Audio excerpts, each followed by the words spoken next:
रहीम इन्ना नहनु नज़्ज़लना ज़िक्र व इन्ना लहू लहाफ़िज़ून।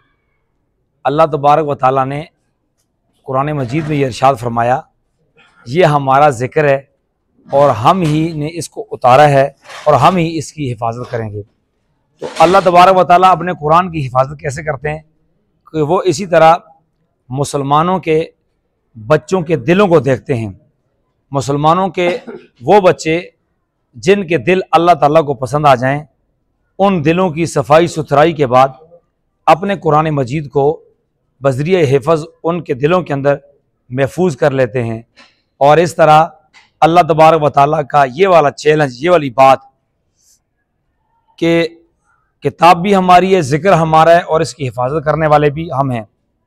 कुरान मजीद ने तकरीबन 5-6 मुकाम पर अपने इनकार करने वालों को चैलेंज किया है। एक जगह पे चैलेंज किया कि अगर आप ये समझते हैं कि ये कुरान सच्चा नहीं है तो इस जैसी किताब ला के दिखाओ।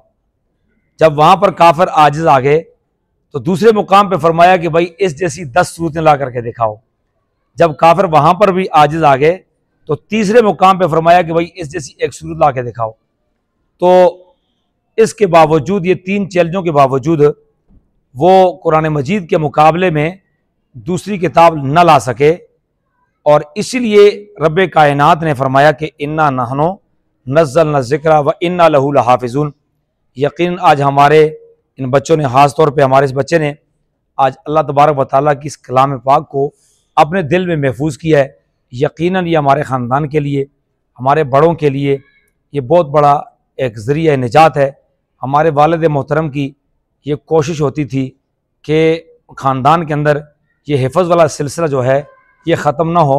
तो अल्हम्दुलिल्लाह आज हमारी इस तीसरी पुश्त के अंदर भी हाफ़िज़ कुरान बच्चा तैयार हो चुका है और इंशाअल्लाह एक वक्त आएगा ये आलिम दीन भी बनेगा और अल्लाह ताला के इस कुरान को और अल्लाह ताला की इन बातों को, रसूल पाक सल्लल्लाहु अलैहि वसल्लम की मोहब्बत को, सहाबा इकराम और अहले बैत उज़ाम की इन बातों को ये दर दर हर जगह पर गली कूचे में यही आवाज़ लगाएंगे। अल्लाह ताला भी सच्चे हैं, लाई हुई किताब भी सच्ची है, मोहम्मद करीम सल्लल्लाहु अलैहि वसल्लम का क़ल्ब अतहर भी सच्चा है। अल्लाह तबारक व तआला इन बच्चों को हमारे पूरे ख़ानदान के लिए और जितने लोग आज यहाँ पर हमारी इस खुशी में शरीक हुए, अल्लाह तबारक व तआला उनके गिरानों के अंदर भी बरकत नसीब फरमाए। और इस कुरान मजीद के अंदर हम ये समझते हैं कि पूरी उम्मत मुस्लिमा का हिस्सा है।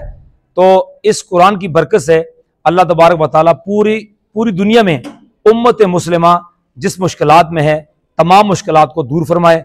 और इसी तरह ख़ास करके फ़लस्तीन के अंदर जो मुसलमानों के ऊपर जुल्म और सितम ढाया जा रहा है, आज के इस हिफ्ज़ कुरान के सदक़े अल्लाह तबारक व तआला उनकी मुश्किलात को आसान फरमाए और उनके खून के बदले बैतुल मुक़द्दस को आज़ादी नसीब फरमाए।